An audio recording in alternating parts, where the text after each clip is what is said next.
Let's open the Bible, Exodus chapter 2. Punta po tayo sa aklat ng Biblia sa Exodus chapter 2. Exodus chapter 2, verse 10. Sa Exodus chapter 2 verse 10.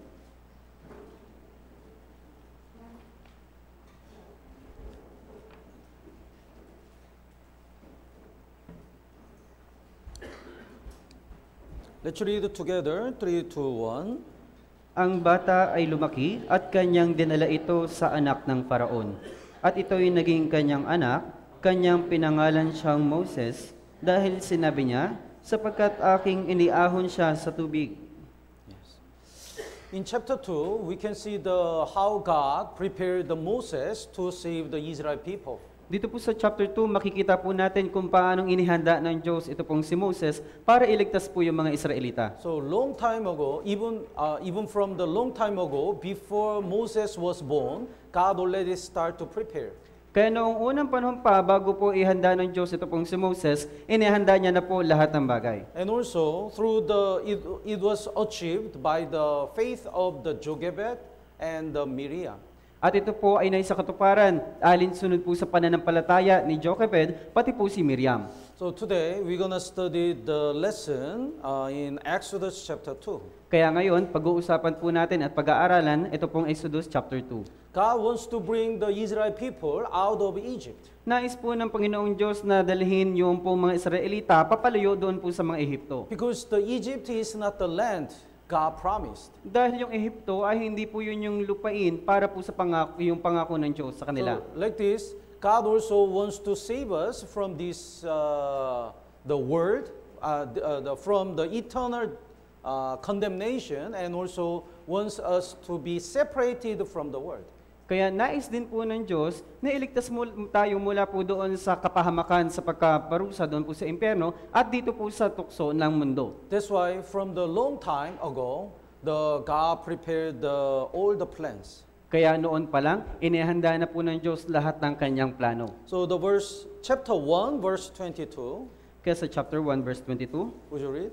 pagkatapos, iniutos ni Faraon sa kanyang buong bayan, itatapon ninyo sa ilog ang bawat lalaking ipinanganak, ngunit bawat babae ay hayaan ninyong mabuhay. So if he is a son, you shall cast into the river.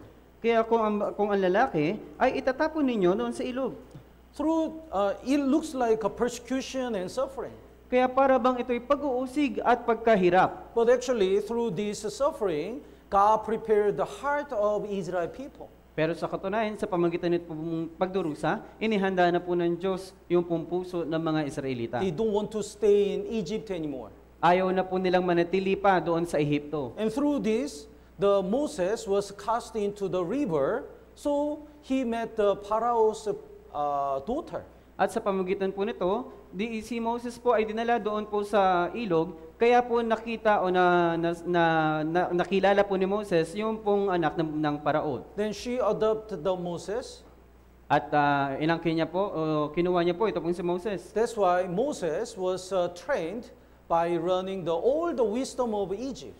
Kaya ito pong si Moses, siya po ay talagang nasubok sa pamagitan po ng karunungan ng Ehipto. So it looks like a suffering and persecution, but behind that suffering or persecution, God has a plan to prepare the leader of Israel people, Moses. Ito po ay para bang pag-uusig at pagdurusa. Pero sa pamagitan po nitong klaseng pagdurusa at pag-uusig, inihanda po ng Panginoong Diyos yung pagsasanay para po kay Moses. We also have the many difficulties. At napakarami din po tayo mga paghihirap. But don't look at the difficulties only. Pero wag lamang po kayong tumingin sa mga paghihirap. We have to have the eyes of the faith, which we can see the God behind the sufferings. Kailangan po natin magkaroon ng mata na nakikita po natin yung plano ng Diyos mula po sa ating pagdurusa. And chapter 2, verse 1 and 2, doon po sa chapter 2, sa verse 1 at verse 2, through this, we can see the faith of the Jochebed, the mother of Moses. sa pamagitan po nitong bersikulo, makikita po natin yung pananampalataya ni Jochebed, yung pong nanay ni Moses. The verse 1 and 2, would you read? May isang lalaki sa lipi ni Levi na humayo at nag-asawa ng isang lalaki na anak na babae ni Levi Ang babae ay naglihi at nanganak ng isang lalaki. Nang kanyang makita na ito ay maganda, kanyang itinago ito ng 3 buwan. The Jochebed hid Moses 3 months. Kaya tinago po ni Jochebed, ito po ang kanyang anak na si Moses, ng 3 buwan. If Pharaoh found out she hid her son, she could be killed. Kaya kung malalaman po ng parao na itinago po ni Jochebed yung kanyang anak, siya po ay papatayin. But even though she is risky to be dead, she wants to hide this son. Pero kahit napakamapanganib para po sa kanya na itago yung kanyang anak, kailangan niya po, tinago niya po yung kanyang anak. Here is the reason. Andito po yung dahilan. She saw that Moses, he was a beautiful child. Kaya nakita niya po si Moses na napakagandang bata. Beautiful child. Magandang bata. We have a magandang bata. Magandang bata. We have many magandang bata. Kaya napakarami po natin magandang mga bata o mga sanggol. It's not talking about the physical appearance. Hindi po ito tumutukoy sa physical na aspeto. Let's look at please bookmark here and let's look at Acts chapter 7. Lagyan po natin ito ng tanda at punta po tayo sa Aklat ng Mga Gawa chapter 7. Acts chapter 7 verse 20. Mga Gawa chapter 7 verse 20.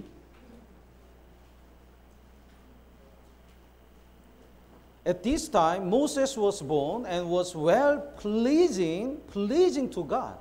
And he was brought up in his father's house for 3 months.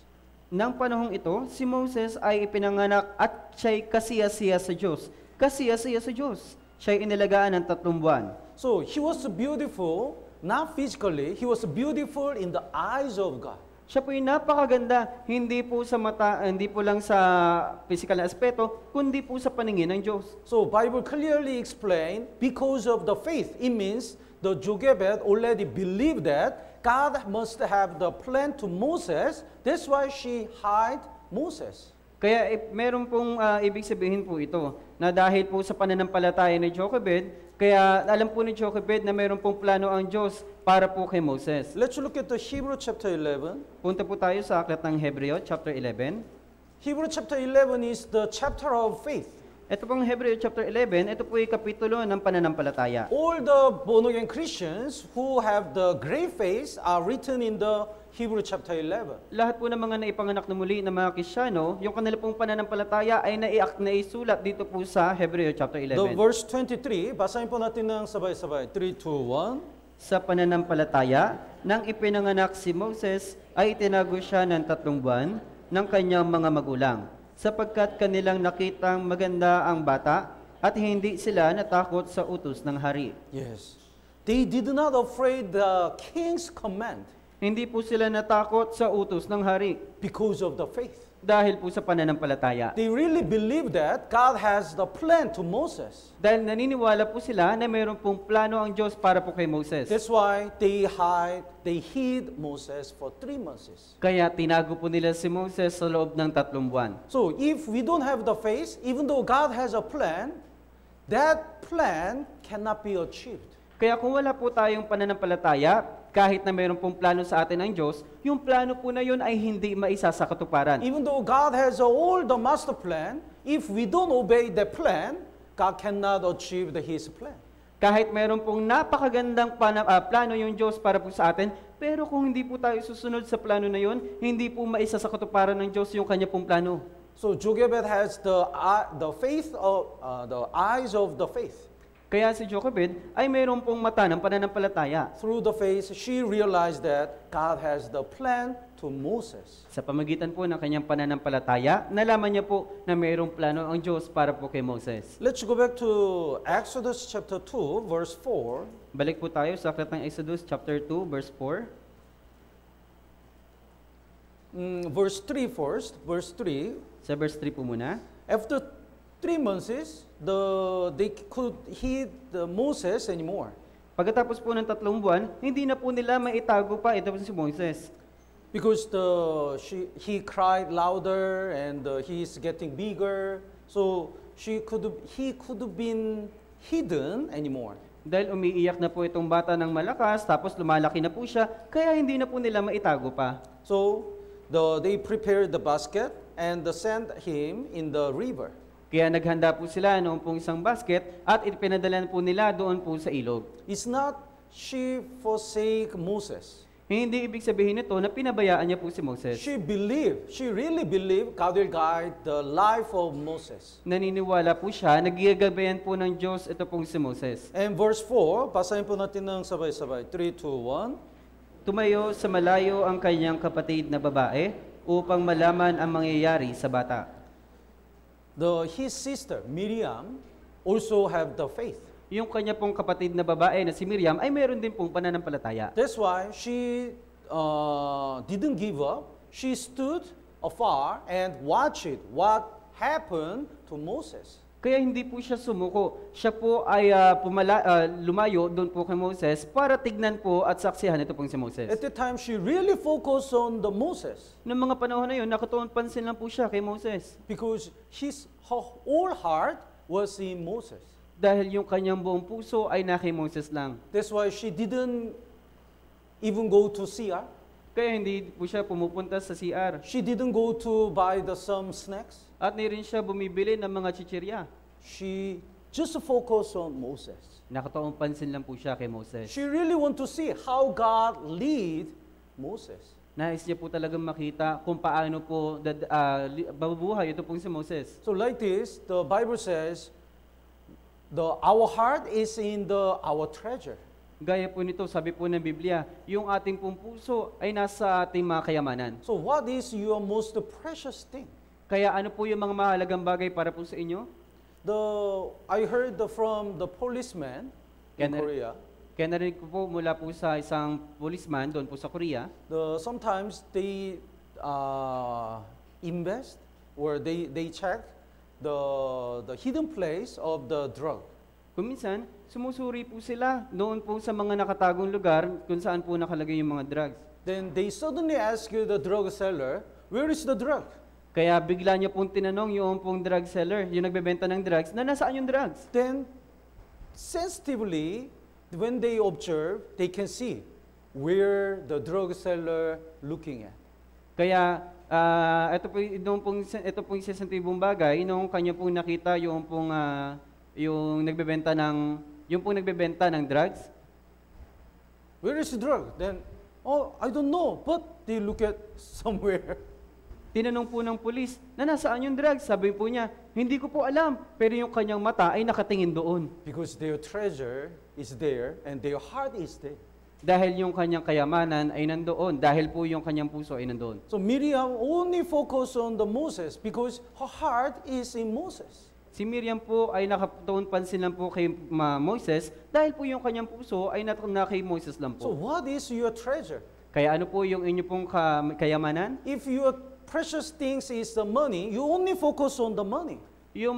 Kung yung mga mamahalagang bagay po ay pera para po sa inyo, nakatuon pansin lang po kayo sa pera. If you focus on the worldly pleasure, that is your treasure. Kung nakatuon pansin lang po kayo doon po sa makamundong bagay, yung makamundong bagay po yung inyo pong kayamanan. But our treasure is lost source. Pero yung ating kayamanan, yung ating po mga ligaw na We kaluluwa. really focus on our unsaved family because we really wish they get salvation. Nakatuon pansin lang po tayo sa mga ligaw na kaluluwa dahil hinahangad po natin yung mga mahal natin sa buhay ay maligtas. Let's look at the Proverbs chapter 24. Punta po tayo sa Aklat ng mga Kawikaan, chapter 24. Proverbs chapter 24, verse 11. Mga Kawikaan, chapter 24, verse 11. Would you read? Iligtas mo silang dinadala sa kamatayan, pigilan mo silang natitisod patungo sa katayan. So many people are going to hell. Napakarami po mga taong mapupunta sa impyerno. Then, the Bible clearly says, deliver those who are drawn toward death. Pero sabi po ng Biblia, iligtas mo silang dinadala sa kamatayan. It means go and save them. Ibig sabihin, humayo ka at iligtas mo sila. We cannot excuse. We didn't know they are seeking the truth. Hindi pwede tayong mga tuwiran na naghahanap naman din sila ng katotohanan. The verse 12, basahin po natin ng sabay-sabay. 3, 2, 1. Kung iyong sinasabi, narito, hindi namin ito nalalaman, hindi ba niya alam sa mga puso'y tumitimbang, at siyang nagbabantay sa iyong kaluluwa, hindi ba niya nalalaman? At ang bawat tao ayon sa gawa niya ay di ba niya gagantihan? We cannot say we cannot say that we didn't know they are seeking the truth. Kaya hindi natin pwedeng ikatwiran na hindi natin nalalaman na naghahanap pala sila ng katotohanan. The Bible says God will check our heart. Sabi po ng Biblia, susuriin po ng Diyos yung inyong puso. God will say, you already knew that. If you invite them, probably they will listen the Bible seminar. Sasabihin po ng Diyos na kapag inimbita mo sila, manonood naman sila talaga ng Bible seminar. So if the losers is our treasure, we only focus on the how to save the losers. Kaya kung yung po mga ligaw na kaluluwa, yung nakatawang pansin lang po tayo, makagtutuon pansin po tayo kung paano sila maliligtas. We want to see how God guide their life to get salvation. Nanaisin po natin makita kung paano sila gagabayan ng Diyos para po sila iligtas. And let's go back to Exodus chapter 2. At balik po tayo sa Aklat ng Exodo, chapter 2. When she observed that basket of Moses went to the Pharaoh's daughter. Kaya sinusuri niyo po ito pong si Moses doon po sa isang basket habang papunta po doon po sa anak ng Parao. What a timing. That time was the time for Pharaoh's daughter to take a shower. Kaya saktong oras po, dahil nung mga panahon po na yun, yung anak po ni Parao ay naliligo po doon po sa ilog. So when she was taking shower in the Nile River, the one basket is flowing. Kaya nung oras po na naliligo yung babae, nung anak ng Parao, doon po sa ilog Nilo, yung basket ay papunta po sa kanya. When she opened it, the baby is crying. Kaya nung pagkabukas niya, yung isang sanggol ay umiiyak. But in her eyes, he's so beautiful.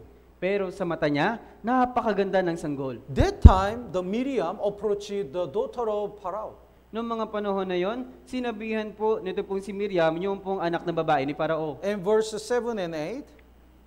Sa verse 7 at verse 8 po. Would you read?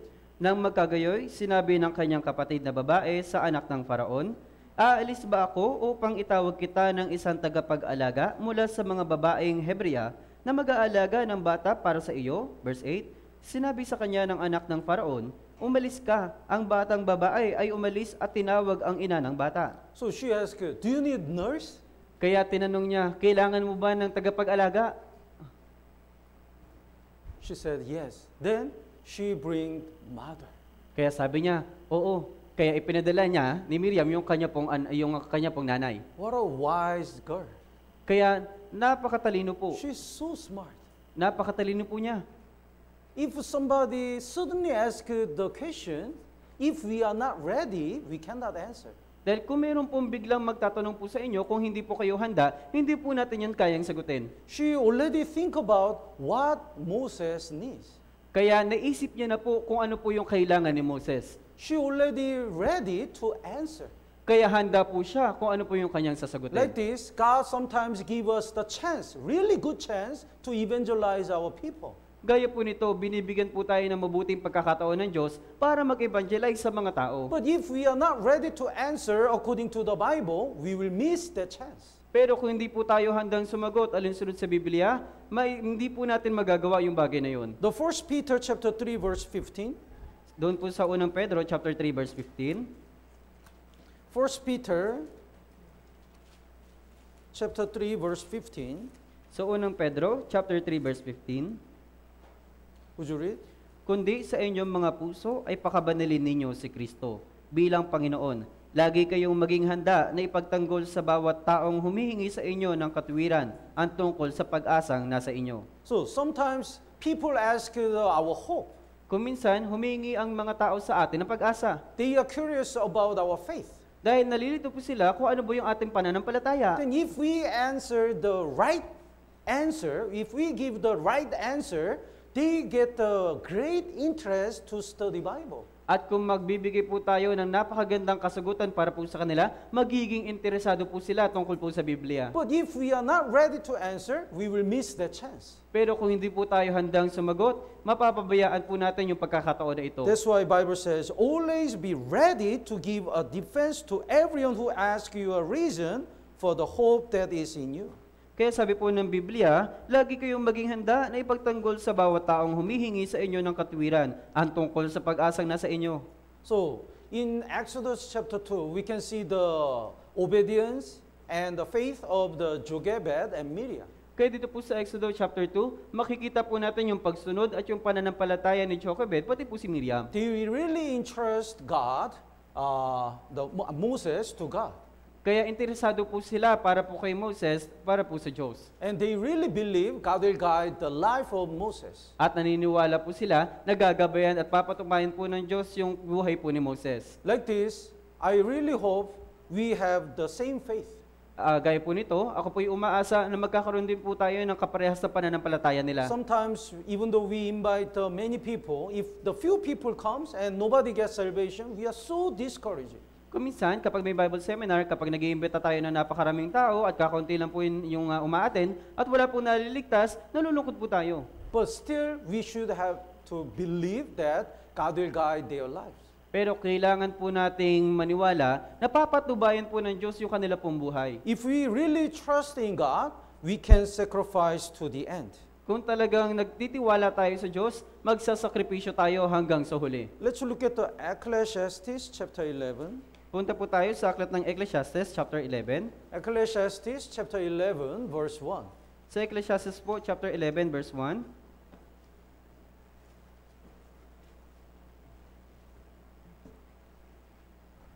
Basahin po natin ng sabay-sabay. 3, 2, 1. Ihasik mo ang iyong tinapay sa tubigan, sapagkat ito'y iyong matatagpuan pagkaraan ng maraming araw. Yes.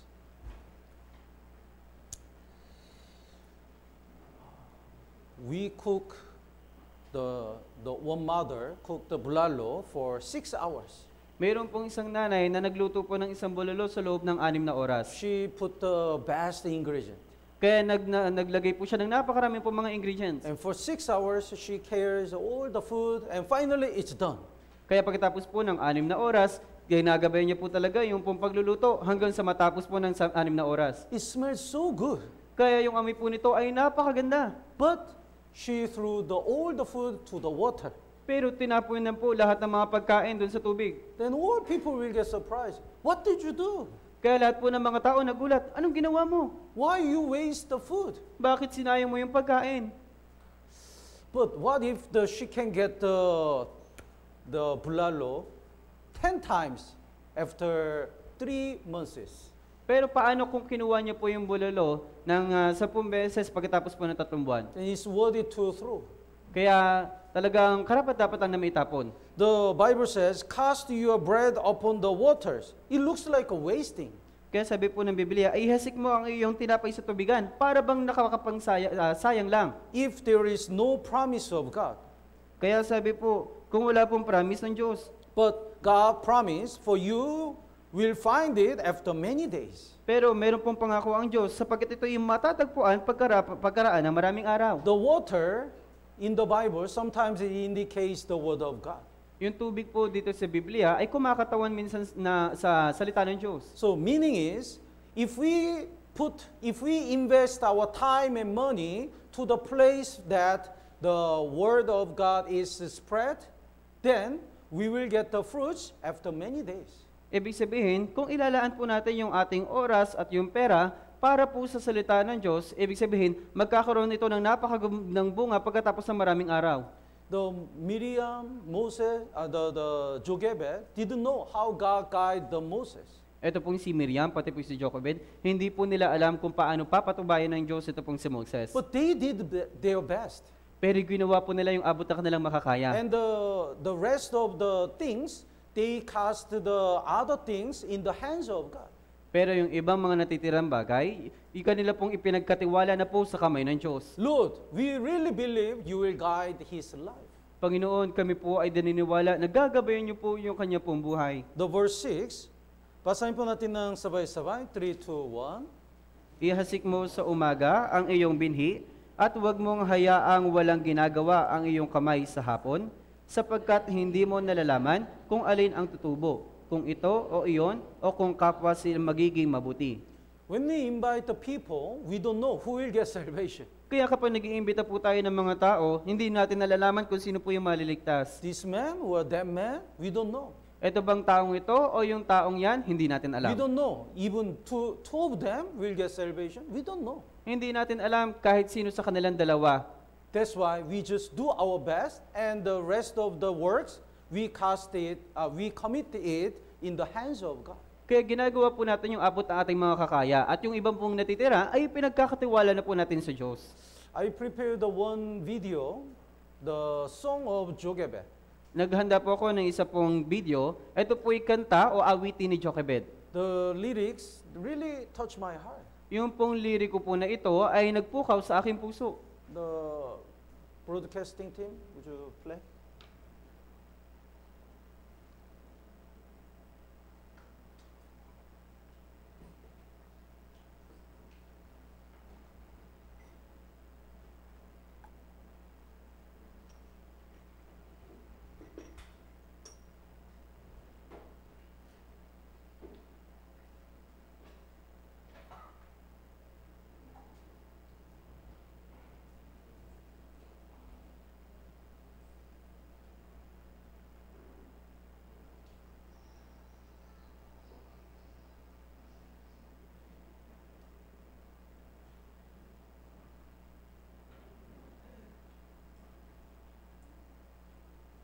When it's ready, we can see.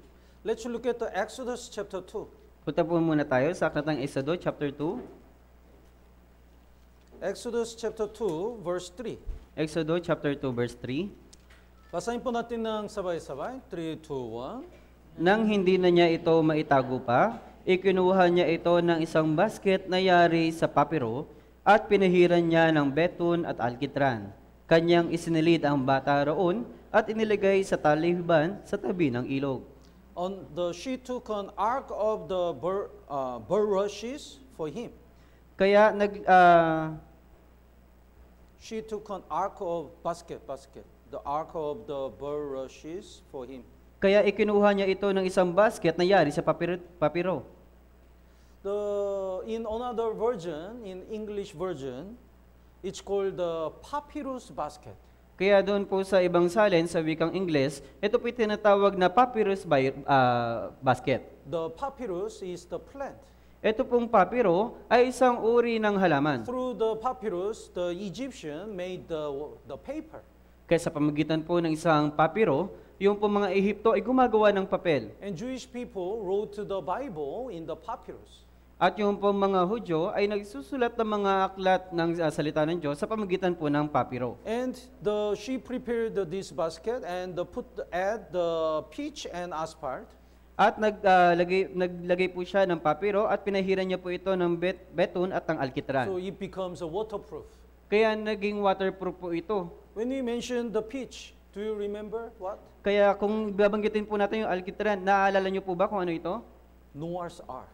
Yung arko po ni Noah. When Noah made the ark, as God commands, he put the asphalt inside and outside. Kaya nung gumawa po ng arko dito po si Noah, inuutos po ng Diyos na pahiran ng alkitran sa loob at sa labas. The pitch is the symbol of the blood of Jesus Christ. Ito pong alkitran ay sumusimbolo sa dugo ni Jesucristo. So out of His blood, there is a judgment. Kaya sa labas po ng kanyang dugo ay mayroong pong paghatol. But in His blood, it's safe. Pero sa loob po ng kanyang dugo ay mayroong pong kaligtasan. So if we really believe that Jesus shed the blood to redeem all our sins forever, we are really safe to go to heaven. Kaya kung tayo po ay nananampalataya, naligtas po tayo sa pamagitan po ng dugo ni Jesucristo, tayo po ay ligtas na magpakailanman. And Noah's Ark is also symbol of church. At yung pong arko ni Noah ay sumisimbolo sa iglesia. So if we stayed in the church, we are safe. Kaya kung mananatili po tayo sa iglesia, maliligtas po So tayo. Moses was safe because he was in the basket which has the pitch and asphalt. Kaya ito pong si Moses ay nasa loob po ng basket, ibig sabihin, siya po ligtas po talaga dahil pinairan po ito ng beton at ng alkitran. So even though he was as a baby, even though he was alone in the Nile River, he was safe. Kaya kahit mag-isa lang po siya bilang isang sanggol doon po sa loob ng basket, kaya habang ito po ay nasa ilog Nilo, siya po ay ligtas pa rin. When I checked the Nile River, there are so many Nile crocodiles. Nung sinuri ko po yung pong ilog Nilo, ito po ay napakaraming mga buwaya. They are waiting at the edge of the river. Sila po ay naghihintay sa kagilidan ng pong mga ilog. And they hide under the river, under the water. At nagtatago po sila doon po sa kailaliman ng tubig. So when the something dropped, they suddenly go so fast and eat. Kaya kapag meron pong magbapato ng kung anumang bagay doon po sa ilog, bigla po silang susunggab at kakainin po And iyon. Nile River grew up to the 5 or 6 meter. At yung pong ilog Nilo ay lumalaki sa loob po ng 5 hanggang 6 na So metro. this hole is a 10 meter. Kaya ito pong hall po na ito ay umabot lang po ng 10 metro. So half size. Kaya yung kalahati lang po nito. Then, if the Moses is a baby and he's alone, then he's just a food of the crocodile. Kaya kung si Moses ay isa pong sanggol at mag-isa lang po siya doon, maaari po siyang lapain ng mga buwaya. But he was safe because he was in the basket which has the asphalt. Pero siya po ay ligtas dahil nasa loob po siya ng isang basket na mayroon pong alketran. Though as a Christian, we are like a lamb in the group of wolves. Bilang isang Kristiyano, tayo po ay gaya po ng isang tupa na nakapalibot sa napakarami po mga asong gubat. As a Christian, how can we overcome all the temptation and all difficulties in this world? Bilang isang Kristiyano, paano po natin mapagtatagumpayan lahat ng mga pag-iirap at mga temptasyon dito po sa mundo? But we are in the blood of Jesus Christ, we are in the church. Pero tayo po ay nasa dugo ng Panginoong Jesucristo, tayo po iligtas. That's why God always protects us. Kaya lagi po tayong pinoprotektahan ng Diyos. And let's look at the Exodus chapter 2, verse 5. At punta po tayo sa aklat ng Exodo, chapter 2, verse 5. Would you read?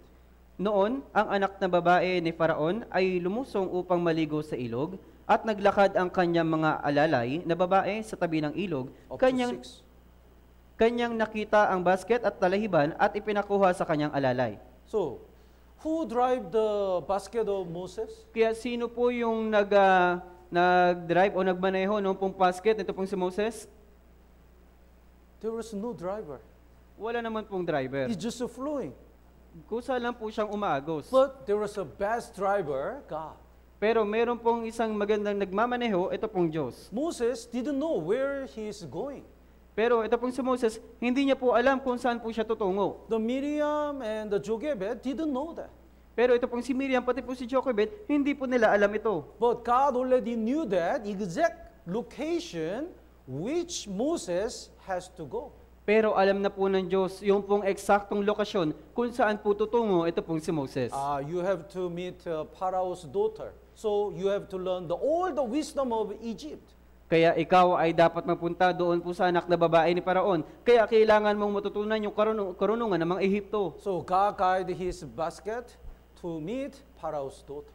Kaya pinatubayan po ng Diyos yung basket ni Moses para makilala yung anak na babae ni Paraon. Noah's Ark also doesn't have any key. Yung arko din po ni Noah ay wala naman pong susi. So Noah and his family didn't know where to go. Kaya po si Noah, pati yung kanyang pamilya, hindi po nila alam kung saan pupunta. But God drive the Noah's Ark exactly up to the mountain of Ararat. Pero ang Diyos po ang nagmamaneho ng arko ni Noah na eksaktong patungo po sa mga bundok ng Ararat. In our case, we don't know where to go. Kaya sa ating pong kaso, hindi po natin alam kung saan tayo tutungo. I don't know where the Ortigas Church is going. Hindi ko po alam kung saan po tutungo ito pong Ortigas Church. But I really believe God will guide all of us to the best and best way. Pero ako po yung naniniwala na gagabayan po tayo ng Diyos doon po sa pinakaakmang daan. When I got salvation, I didn't know I would become the missionary. Kaya nung ako po yung naligtas, hindi ko naman po alam na ako po yung magiging isang misyonaryo. I never imagined I live in Philippines. Kailanman ay hindi ko po naisip na ako yung maninirahan sa Pilipinas. I didn't expect I'm assigned in Ortigas Church. Hindi ko rin po inaasahan na mapupunta ako dito po sa Ortigas Church. But when I look back my life, God always guide me. Pero kapag nakikita ko yung aking nakaraang buhay, lagi po talaga akong pinapatnubayan ng In Diyos. every moment, that was the best way. Kaya sa bawat panahon, lagi pong may magandang paraan ng Diyos. We didn't know we will start the construction of church building. Hindi po natin alam kung kailan magsisimula yung pong construction ng gusali ng iglesia. But we really believe God always guide the Ortigas Church and Philippine Life of the Mission to the best and best way.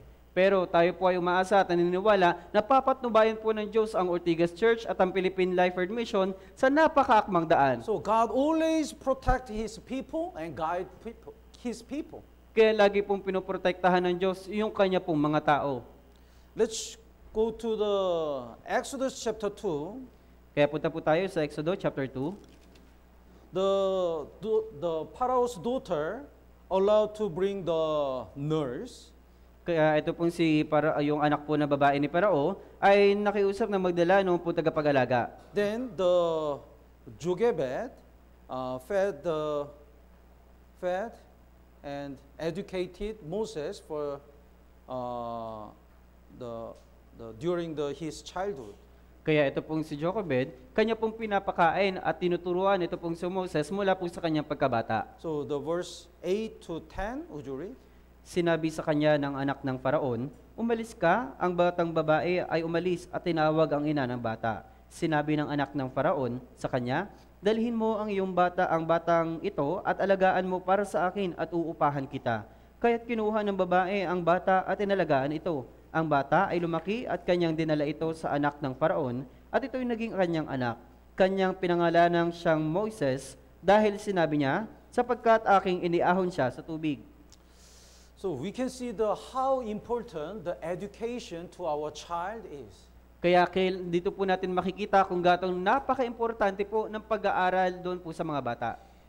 When you look at the verse 11, the Moses already knew the Israel people are his brothers.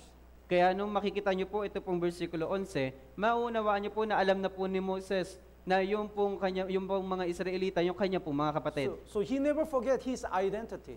Kaya hindi niya po kailanman nalilimutan yung kanyang pagkakilanlan. And he never forget what he has to do. At hindi niya po nalilimutan kung ano po yung dapat niyang gawin. That's why even though he rely on his own power, he tried to save Israelite. Kaya kung nagtitiwala po siya sa kanyang sariling kapangyarihan, nalalaman niya po na tutulungan po, mapagtatagumpayan niya po yung mga Israelita. Why he become a great leader of Israel people? Because he was educated by Jochebed. Bakit po siya naging tanyag na leader, na tagapamuno sa Israelita? Dahil pinatnubayan po siya at tinuruan po siya ni Jochebed. From the childhood, he probably learned the Bible. Mula po sa kanyang pagkabata, maaari na lalaman niyo na po yung mga aral sa Biblia. So we have many children.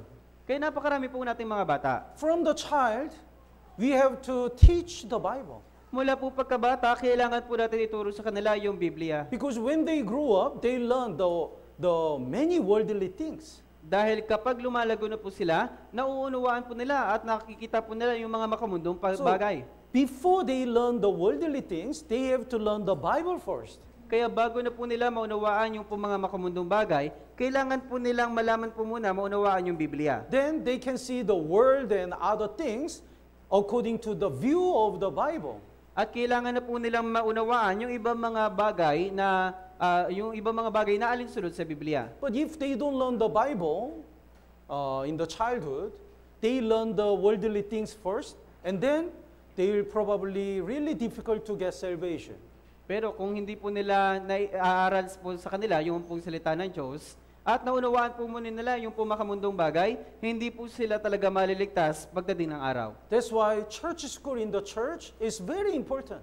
Kaya yung pong church school dito po sa iglesia ay napakahalaga. And also the education of mother in the house is very important. Pati po yung pagtuturo ng mga magulang sa kanila po mga anak ay napakahalaga.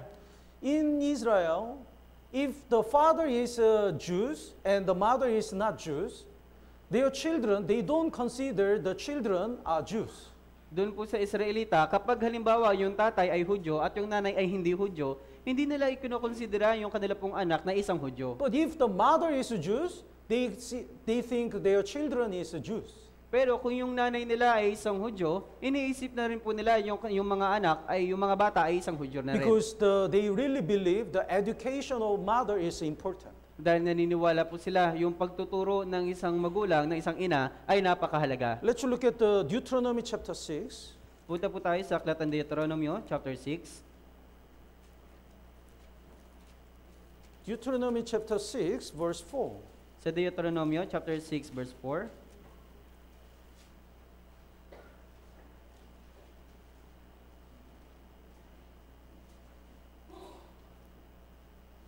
Verse 4 and 5, would you read? Pakinggan mo, O Israel, ang Panginoon nating Diyos ay isang Panginoon. At iibigin mo ang Panginoon mong Diyos ng iyong buong puso at ng iyong buong kaluluwa at ng iyong buong lakas. So here, in Hebrew, it's called the Shema. Kaya yung pakinggan mo sa salitang Hebreo ay tinatawag na Shema. And Israel people, some Orthodox, put the box on the forehead or they band in their hands. Kaya yung po mga Israelita noong panahon ng Orthodox, kanila pong inilalagay yung may maliit na box doon sa kanilang noo at naglalagay po sila ng isang panali sa kanila pong mga kamay. In the box, there is the Bible verse. Kaya doon po sa maliit na kahon, mayroon po mga bersikulo ng Biblia. That is the 6 and 7. Ito po yung verse 6 hanggang 7. It's called the Shema. Tinatawag po itong Shema. The 6 and 7, basahin po natin ng sabay-sabay. 3, 2, 1. Ang mga salitang ito na aking inuutos sa iyo sa araw na ito ay iligay mo sa iyong puso at iyong ituturo ng buong sikap sa iyong mga anak at iyong sasabihin sa kanila kapag ikaw ay nakaupo sa iyong bahay, kapag ikaw ay lumalakad sa daan, at kapag ikaw ay nahihiga, at kapag ikaw ay bumabangon. In the morning, in the night, every day, they have to memorize these verses. Sa umaga, sa gabi, araw-araw kailangan po nilang kabisuduhin ito pong mga bersikulo. And whenever they move, the box make the sounds. Dargrak, dargrak, dargrak, dargrak.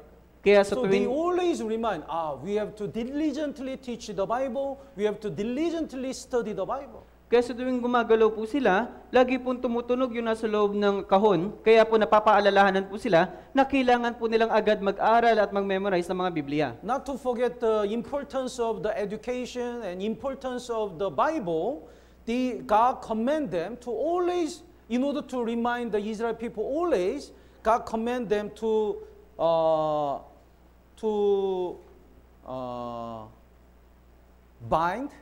bind this verse on the forehead or the hands. Kaya para hindi po makalimutan yung pag-aaral o yung edukasyon ng salita ng Diyos sa kanila, iniutos po ng Diyos sa kanila na maglagay ng maliit na kahon sa noo o maglagay po ng bendana doon po sa kanila mga kamay. So verse 8, basahin po natin ng sabay-sabay. 3, 2, 1. At iyong itatali ang mga ito bilang tanda sa iyong kamay at bilang panali sa iyong noo. Yes. And I think God thought it's not enough. Pero iniisip po ng Diyos, hindi pa po ito sapat. So God command the verse 9. Kaya inuutos po ng Diyos sa verse 9. You shall write them on the doorpost of your house and on your gates. At iyong isusulat ang mga ito sa pintuan ng iyong bahay at sa mga pasukan ng iyong mga bayan. Doorpost in Hebrew, it's called the mezuzah. Sa pintuan ng iyong mga bahay ay tinatawag na mezuzah. And in Israel, the house by house, there is the one box in the doorpost. Kaya doon po sa Israel, sa kada pintuan nila, lagi pong may isang doorpost. Lagi pong may isang maliit na kahon. The doorpost. The verse 9. You shall write them on the doorpost of your house and on your gates. Kaya Verse dun, 9. Kaya meron pong pintuan doon po sa verse 9. Pintuan. Pintuan? Door? In Tagalog, just door? Yes po. So when Israel people entered the house, they touched the box and pray first. Kaya kapag sila po ay papasok doon po sa pintuan, yung po mga Israelita, meron pong isang maliit na kahon na tutunog at sila po ay mananalangin muna. That mezuzah, inside, this verse is inside.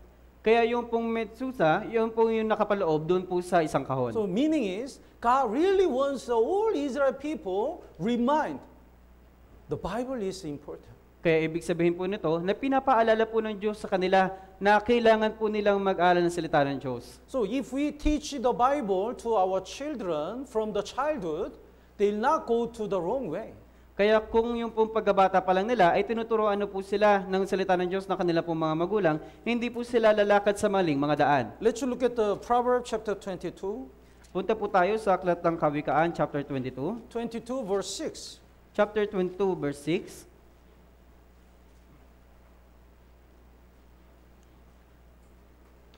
Train up a child in the way he should go, Sanayin, and when he is old, he will not depart from it. sanayin mo ang bata sa daan na dapat niyang lakaran, at kapag tumanda na siya, ay hindi niya ito tatalikuran. So in England, the Winston Church is the great prime minister. Kaya doon po sa England, doon po sa iglesia ng Winston, ay mayroon pong isang presidente. Then the journalist wrote to the article. The title is "The Teachers Who Made the Great Leader."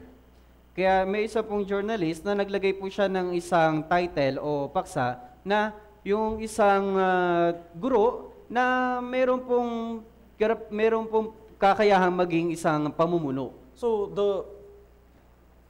the journalist had the interview of the teachers of the Winston Church. Kaya ito pong journalist, nagkaroon po siya ng pagkakataon na interviewin yung isang buong guro doon po sa Winston Church. And he talked about the many teachers. At pinag-uusapan po nila yung tungkol sa napakaraming mga guro. Then the Winston Churchill, when he read that article, he called the newspaper company. Kaya yung pong nabalitaan ito ng Winston Church, tinawagan po nila yung pong yung pong gumagawa ng balitaan. You missed the greatest teacher which influenced me more than anyone. Kaya sabi po, nakaligtaan nyo yung isang guro na nagturo po sa amin ng mas higit pa. He said, that is my mother. Sabi nila, yun yung aking nanay. From my childhood, she taught me, so she influenced me a lot. Kaya mula sa aking pagkabata, tinuruan niya ako, kaya inimpluwensyahan niya ako. So according to how we educate our children, their life will be changed. Alinsunod po sa kung paano natin tuturuan po yung isang bata, doon po natin sila masasanay. Let's look at the Proverbs chapter 23, verse 13. Punta po tayo sa Aklat ng mga Kawikaan, chapter 23, verse 13. Basahin po natin ng sabay-sabay. 3, 2, 1. Huwag mong ipagkait sa bata ang saway. Kung hampasin mo siya ng pamalo, siya'y hindi mamamatay. Sometimes the parents are afraid to discipline their children. Kung minsan po yung mga nanay ay natatakot po silang disiplinahin yung kanilang mga anak. So they just let them free and let them just play. Kaya pinababayaan lang po nila na maging malaya at naglalaro po sila. Then they gonna grow up in wrong way. Kaya sila po ay lalaki sa maling paraan. How much we can discipline? If you beat him with the rod, he will not die. Wow, we have many children. Kaya sabi po, paano natin sila didisiplinahin? Sabi po sa bersikulo, kung hampasin mo siya ay ng pamalo, siya ay hindi mamamatay. Kaya dito po, napakarami natin mga bata. Because if we don't discipline our children, they are not afraid of the parents. Dahil kung hindi natin didisiplinahin yung ating mga anak, hindi sila matatakot sa kanilang mga magulang. Why are you talking like that? I don't want to obey. Bakit ka nagsasalita ng ganyan? Ayoko nang sumunod. They don't respect. Hindi nila nire-respeto. And they just live as they wish. At sila po ay nabubuhay alinsunod sa kanilang kagustuhan lang. They become so stubborn.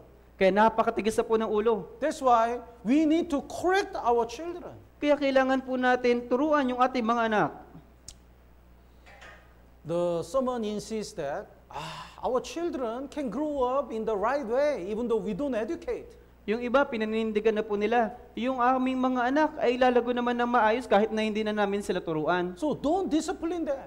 Kaya hindi nyo na kailangan disiplinahin sila. Don't teach them. Huwag nyo nang turuan sila. Just let them live as they wish. Hayaan nyo lang silang mamuhay ng kagustuhan lang nila. Then the person invite him to the one garden. At meron pong isang tao na nag-imbita po sa kanya doon po sa isang lugar. That garden is full of grass. Ito pong halamanan ng hardin ay napakarami pong mga damo. So this man asked, why you don't care the grass, Kaya- the garden? Kaya yung isa may nagtanong po na bakit hindi mo inaalagaan yung hardin? Then this man answered, because I believe this grass will grow up beautifully.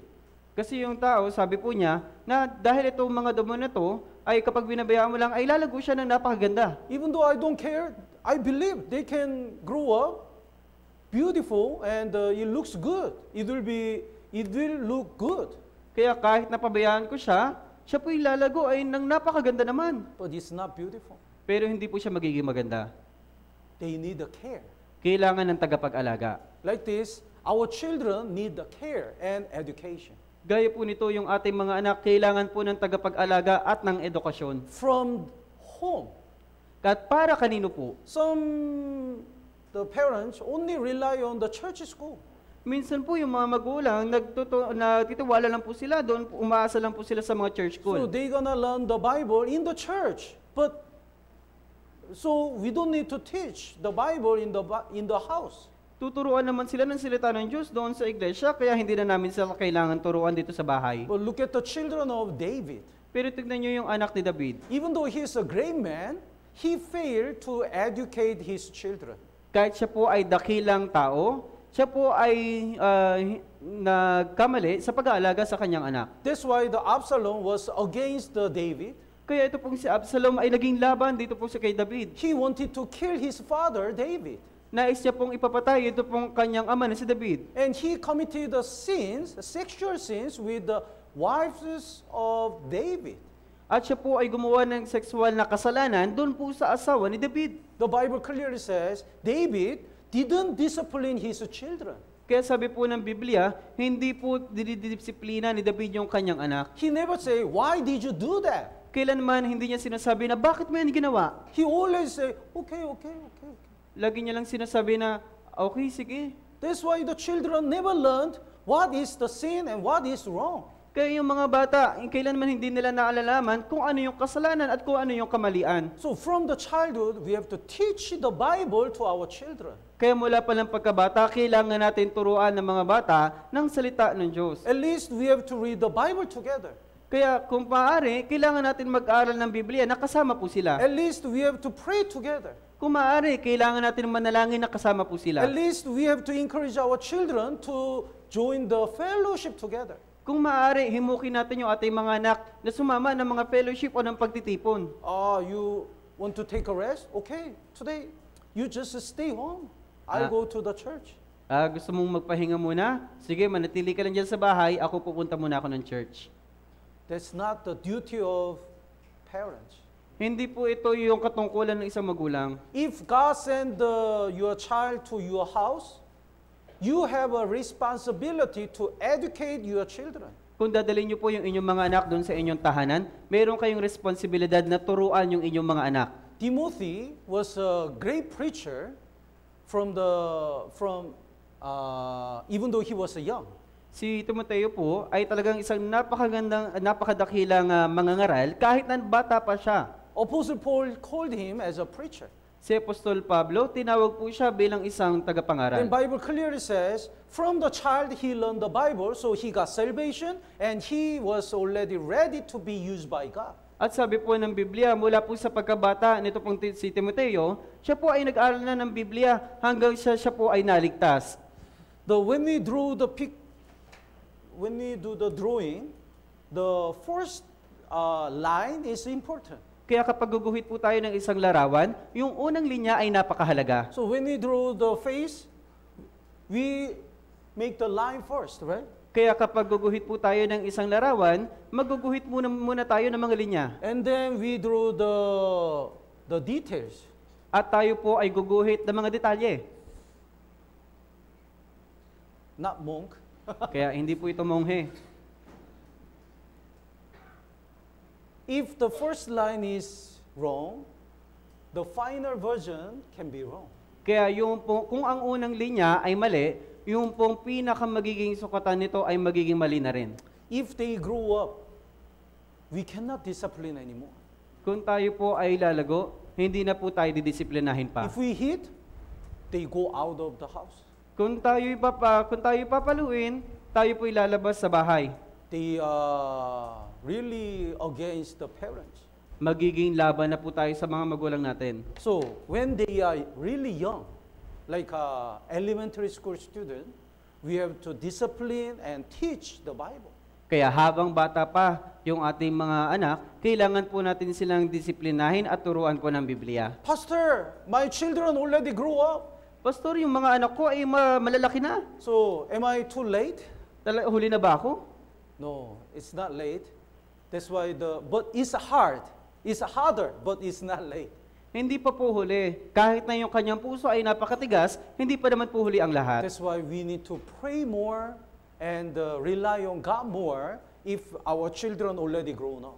Kaya kailangan po nating manalangin pa sa Diyos at magtiwala po sa Diyos habang siya po ay lumalaki. And also the children, we are all children from the parents, to the parents. We should really respect our parents. Kaya tayo po bilang mga anak sa ating mga magulang, kailangan po nating respetuhin yung ating po mga magulang. Tama po ba? When we talk to our parents, do you add po? Kapag tayo po ay kumakausap sa ating mga magulang, nagdadagdag po tayo ng salitang po. Sometimes some children do not say po. Kung minsan yung ibang mga bata ay hindi po sila nagsasalita ng po. And they said, to my mother, to my father, we are just friends. Sasabihin nila, sa nanay ko, sa tatay ko, para bang magkaibigan lang naman kami? So they just say, like they talk to their friends. Kaya para bang nagsasalita sila sa kanilang mga kaibigan lang? That's not right. Hindi po ito tama. Because when you talk to me, you always add po. Dahil kapag nagsasalita po kayo kay pastor, nagdadagdag po kayo ng po. But I didn't do anything for you. Pero wala naman akong ginagawa sa inyo. But your parents sacrifice everything for you. Pero yung inyong mga magulang ay nagsakripisyo para sa inyo. Then why you don't add po when you talk to your parents? Pero bakit di kayo nagdadagdag ng salitang po kapag kumakausap kayo sa inyong mga magulang? So, the education is important and also we have to respect our parents. Kaya ang edukasyon po ay napakahalaga at isa pa po, kailangan nating respetuhin yung ating mga magulang. Tama po ba? When I visit your house, I'll ask your parents. Kaya kapag bibisita ako sa bahay ninyo, tatanungin ko yung mga magulang nyo, he doesn't say po. ay hindi nagsasabi ng po yan. Then you have to wait counseling. Kaya antayin nyo yung counseling. Joke lang, but we have to respect our parents. Kailangan po nating respetuhin yung ating magulang. In Korea, until the father start to eat, the children cannot eat. Doon po sa Korea, kapag hindi pa po kakain yung isang ama, yung kanila pong mga anak ay hindi po muna pwedeng kumain. That's the expression to respect. Dahil ito po yung kanilang pagpapahayag ng respeto. So when I was a child, I still remember, and even now, I cannot lift up even the spoon until my father start to eat. Kaya nung aking pagkabata ay nagagawa na po iyon hanggang sa aking paglaki na hindi ko kayang iangat yung isang kutsara hanggang sa hindi pa kumakain yung aking ama. So that was the first thing I taught my son. Kaya yun yung unang bagay na itinuro ko sa aking anak. Though even he was a baby, I taught him, if he start to eat, I said, Kaya then he stopped and looking at me. Kaya kapag po, kami ay kakain na at magsisimula na po siyang kakain, ako po yung So that's the way to respect the parents in Korea. Kaya ito po yung kaparaanan para irespeto yung kanilang mga magulang doon po sa Korea. Through this, they learned the father must be first. Kaya sa pamagitan po nito, nauunawaan po nila yung kanila pong ama muna yung mauuna. They don't give the leftover food to the father after they finish all. Hindi naman po sila nagbibigay ng mga tirang pagkain sa kanilang ama pagkatapos po nilang kumain. How can the father feel the respect from if they eat the leftover? Kaya paano po mararamdaman ng mga ama yung kanil pong respeto sa kanilang mga anak kung ang binibigay na lang po nila sa kanilang ama, yung mga tirang pagkain na lang. So if the parents come late, they always must separate the food nicely and then they can eat. Kaya kung yung mga magulang po nila ay huli na po sa pag-uwi, sila po ay magtatabi na ng pagkain sa kanilang mga magulang at saka po sila kakain. But I know in Philippines, children eat first, right? Pero alam ko po sa Pilipinas, dito po yung mga bata muna yung una-unang kumakain. And elder eat last. At yung matanda yung huling kumakain. It's the tradition, but our heart, I believe our heart must know the elder must be first. Alam ko po, ito yung kultura ng Pilipino, pero sa aking puso, yung mga magulang po muna yung dapat nauuna. So, in the church, the silver group must be first. Kaya sa iglesia po natin, yung mga silver group po yung dapat nauuna. The senior citizens must be first. Kaya yung po mga nakakatanda, sila po yung dapat mauna. Tama po ba? Oh, we have to respect them. Kailangan po natin silang respetuhin. Fathers group, mothers group, we have to respect them. Kaya yung mga nanay, yung mga group, yung mga tatay, kailangan po natin silang respetuhin. The children must add po. Kaya yung mga bata, kailangan yung magdagdag ng po. Po. Okay? You never forget. What? Kaya, po. Not this po. Po. Okay? Let's go back to Exodus chapter 2. Kaya punta po tayo sa aklat ng Exodo, chapter 2.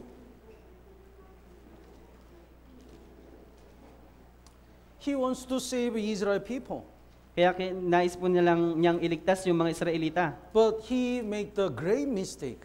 Pero nagkamali po siya. Because he thought he can save Israel people by his own power. Dahil iniisip niya na maliligtas yung mga Israelita sa pamagitan ng kanyang dakilang kapangyarihan. So the verse 11 and 12, would you read? Nang mga araw na iyon, nang malaki na si Moses, nagtungo siya sa kanyang mga kapatid at nakita ang kanilang sapilitang paggawa. Nakita ang isang Ehipsyo na binubugbog ang isang Hebreo na isa sa kanyang mga kapatid. Siya'y tumingin sa magkabilang dako at nang siya'y walang makitang tao, kanyang pinatay ang Ehipsyo at kanyang itinago sa buhanginan. So we can divide the life of Moses into 3 parts. Kaya maaari po nating hatiin yung buhay ni Moses sa pamagitan po ng tatlong aspeto. 40, 40, 40. Kaya 40, 40 po at 40. In first 40 years, he was a prince of Egypt. Kaya sa unang pong pagkakataon ng 40 years, siya po ay naging prinsipe doon po sa Ehipto. So in his environment was so great. Kaya yung kanya pong pagkabuhay, yung pamumuhay ay napakaganda. That's why he relied on his own wisdom and power. Kaya siya po ay umaasa sa kanyang sariling karunungan at kapangyarihan. So he failed. Pero nagkamali po siya. He became a murderer. At siya po ay naging isang mamamatay tao. And in next 40 years, he was a shepherd. At sa sumunod po na 40 years, siya po ay naging isang pastol. He learned he is nobody. Kaya naunawaan niya na wala siyang sapat na kakayahan. He learned without God, he's nobody. Nalaman niya na kung wala ang Diyos, siya po ay walang kakayahan. So he was trained. Siya po ay sinanay. Then, in last 40 years, he became a servant of God. At pagkatapos po ng 40 taon pa ulit, siya po ay naging lingkod ng Diyos. Servant of God. So he was used by God. At siya po ay ginamit ng Diyos. In our Christian life, we follow this way. Kaya sa ating buhay Kristiyano, sinusunod natin yung ganitong paraan. When we get salvation, we are so excited and we thought we can do everything. Noong pong naligtas po tayo, napaka-excited po natin at ginagawa natin yung lahat ng ating makakaya. When I got salvation, I blamed the sister who evangelized me. Nung naligtas po ako, hinusgahan ko po yung isang sister na nag-evangelize po sa akin. Very proudly, I talked to her. Why you evangelize me like this? Kaya matapang ko po na sinabi na, bakit mo ako in-evangelize na parang ganito? You are so wrong to evangelize. The way to evangelize, your way, is so wrong. Mali naman yung pamamaraan mo na pag-evangelize. We can go everywhere and invite all people. Then all of them will get salvation. Pumunta ka sa iba't ibang mga lugar at iligtas evangelize mo sila at maliligtas sila. I was confident I thought I can evangelize everyone. Kaya malakas yung loob ko na akala ko ma-evangelize talaga lahat ng tao. Then she told me, try it. Kaya sinabi niya sa akin, subukan mo. When I really try, I realized I can't. Kaya nung sinubukan ko, naunawaan ko, hindi ko pala kaya. So I learned the Bible, and I try, and I learned how to evangelize, how to open the heart. We need a training. Kaya nagbuklat po ako ng Biblia at nagsanay po ako at sinubukan ko po mag-evangelize. Kaya kailangan din po natin magsanay. Then little by little, we can be used by God. At paunti-unti, tayo po'y gagamitin ng Diyos. But sometimes, we go back to first step again. Pero kung minsan, bumabalik po tayo sa unang step. I can do my ministry, but we rely on our own power and wisdom. Magagawa ko itong ministeryo na to. Pero minsan nagtitiwala tayo sa sarili nating katuwiran at kakayahan. Then we realize that we cannot do anything. Pero maunawaan natin na hindi pala natin kaya. We need a training again. Kailangan po natin ng pagsasanay. Then God uses us again. At gagamitin ulit tayo ng Diyos. So, I can do everything. It's not right before God, right? Kaya sabi po, lahat ng bagay ay aking makakaya. Hindi po ito tama sa harapan ng Diyos. I can do everything. I can do everything. Sabi po, lahat ng bagay. I can do everything is wrong. Kaya sabi po, lahat ng bagay ay aking magagawa. Ito po'y mali sa harapan ng Diyos. Naintindihan po? Then, I cannot do anything. Kaya sabi po, paano naman po kung hindi ko magagawa lahat ng bagay? Is that right? Tama po ba? It's also wrong. Mali din po. Somebody says, I cannot do anything, so I cannot be a leader, I cannot be a counselor, I cannot evangelize. So, what do you think about the Christian life? Kaya yung iba, sinasabi po nila na hindi ko kayang gawin yung mga bagay na yan, hindi ko kayang maging leader, maging counselor, mag-evangelize. Kaya, ano bang iniisip ninyo sa inyong buhay Kristiyano? He always says he cannot do anything. Lagi niya pong sinasabi na hindi ko kayang gawin lahat ng bagay.